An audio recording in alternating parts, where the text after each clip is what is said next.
Hello friends, and welcome back to my channel with some dirty glasses, but welcome back for a book haul. I haven't done a book haul in a long time, very long time. So there are a lot of books to talk about today, but I'm going to go through them kind of quickly, and this is more about just showing you what I got, not in-depth synopsis for every single book. And then you can let me know if you've read them or not. It's actually so big that I can't hold them up for a thumbnail, so I would just take a photo and put on the thumbnail. Matter of fact, this place, they need to be redone. Like, I need to go through my shelves and take care of them because it's a mess.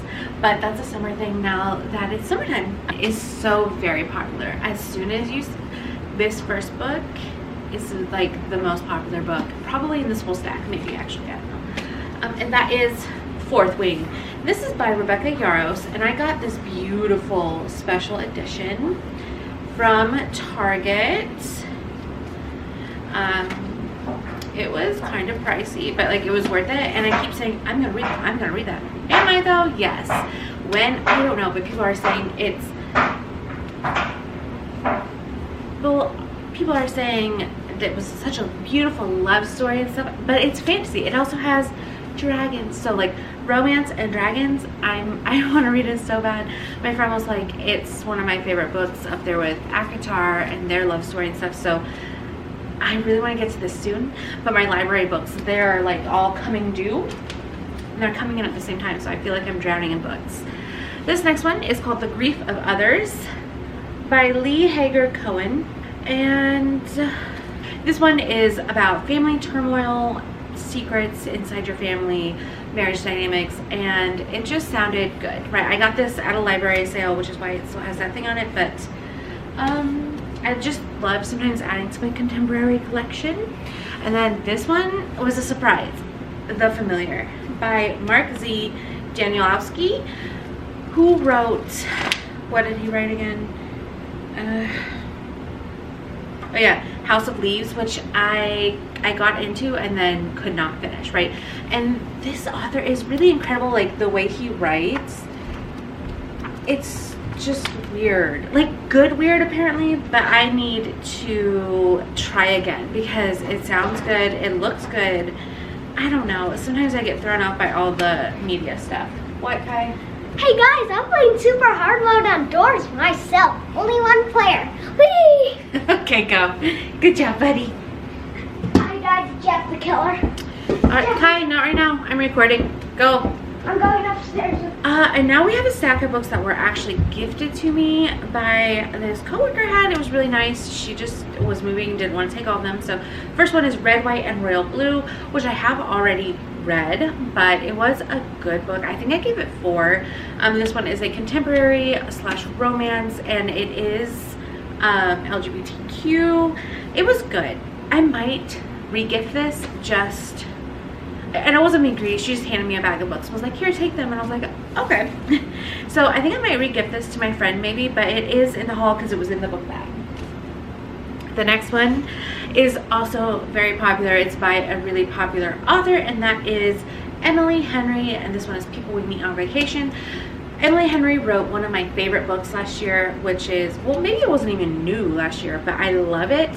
I read it last year, and it was called Book Lovers, and so hers are always romance and somewhat, maybe not enemies to lovers, but like someone you just aren't vibing with. You're like, ew, like, not ew, but not interested. Like, we are rivals in some area or stuff like that. So it's like enemies to lovers, but not as hard as like fantasy enemies to lovers. But I have not read this one, and I'm excited to because I love Emily Henry.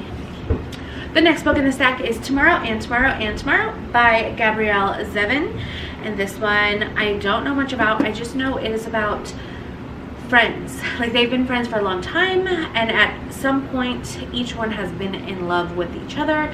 There was a catchphrase on the inside blurb that said, let me see this. Oh, two friends often in love but never lovers come together as creative partners, where success brings them fame, joy, tragedy, duplicity, and ultimately a kind of immorality. So we love that. It sounds good. And it got Book of the Year last year, so I'm excited to read this one.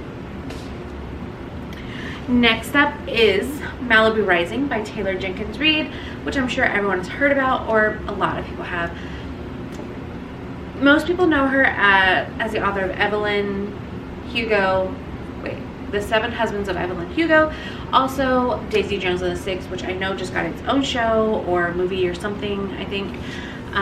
Daisy Jones and the Six was just kind of meh for me, like it was okay. But Evelyn Hugo, that book was one of my favorite books, and I read it years ago and I still think about it. So this one I'm excited to read. I know it takes place in the 60s, oh, the 80s.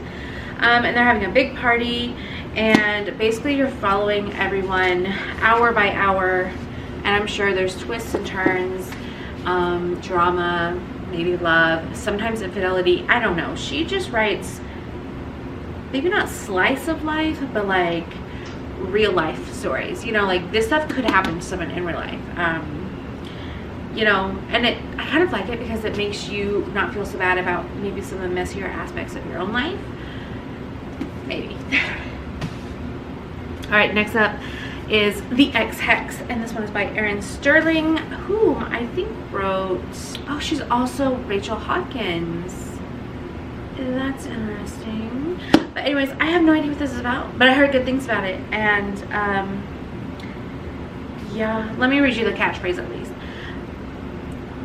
Best-selling author Rachel Hawkins casts a spell with spine-tingling romance full of witches and hexes gone wrong. Never mix vodka and witchcraft. So this sounds like it could be funny, and I'm excited for all these books, obviously. But next up is The Girl with the Louding Voice, and this one is by Abby Dare, and this one I definitely think would be historical fiction, maybe. It doesn't say the timeline. I do know though it's about a girl who's a 14-year-old. It's about a 14-year-old girl in Nigeria, and all she desperately wants is an education. And over there, at least in this timeline, perhaps now still going on, that's not the case for a lot of women and children. But she's pulled from school and not given away, but like her dowry, which they still very much do over there, was like a few farm animals and some bread or something. Like it was absolutely 4 goats, 2 bags of rice, some chickens, and oh, and a new TV. Great. So that's what, you know, she was worth. And yeah, she's married off to a much older gentleman, but she, I assume, does not give up. Like she tries really hard to get her education, and I haven't read this book yet, but I'm rooting for her. All right, 2 more books. 3 technically. The last one is The Love Hypothesis, and this one is by Ali Hazelwood, who writes amazing stories. I've read most of her little ones, but they're good. I know she writes a lot of like women empowerment stuff, like it's usually following women in STEM, some type of STEM or scientific setting, and they're brilliant, and it's really nice to see. But this one follows a girl who I think has no interest in anything besides some fun, but the male seems like maybe I do want more than that. Yeah, she doesn't believe in lasting romantic relationships. It sounds like, not enemies to lovers again, but it's just like, it says in here that she goes on a blind date with this guy. He's a well-known young professor and a bit of an ass. So like the smug kind of whatever. And I have a feeling they fall in love, but she writes really good smut too, which we love. Well, I love. I don't know about you, but I do. But I'm excited. I'm excited for all these. I don't know how else to transition into the new book. All right, I have 2 more books to quickly talk about because I've been talking for a long time. Kings of the Wild by Nicholas Eames, and I hope that this is the first one. After I saw the line up top, it says the boys are back in town. I don't think there's any more of these, but I'll have to look it up. But it is about a group of friends who come back together to fight for a greater cause, even though they're old and fat and out of shape. And it says full of heroes, humor, and heart. So I'm kind of excited for this. I've heard I've heard really good things about this, and I found it for free at our local library. Like, they have a book trading thing, and I couldn't believe when I saw it, and it's like in beautiful condition. So I had to snatch it up. I don't know when I'm gonna read it again, but and the last thing, if you know me, you know I am learning Korean, and it's a English Korean practical conversation dictionary. I love it. I found it it was like 50 cents at the thrift store, so I had to get it. Yeah, that is my very, very long list of books. If you have read any of these books, let me know so we can talk about them, or just send good vibes that I can eventually get to all these books, because it's a lot. It's the way that I'm trying to gaslight myself into getting a new bookshelf, when really I have got hundreds of books that I've not read yet, but it's fine. Fine, we'll deal with that later.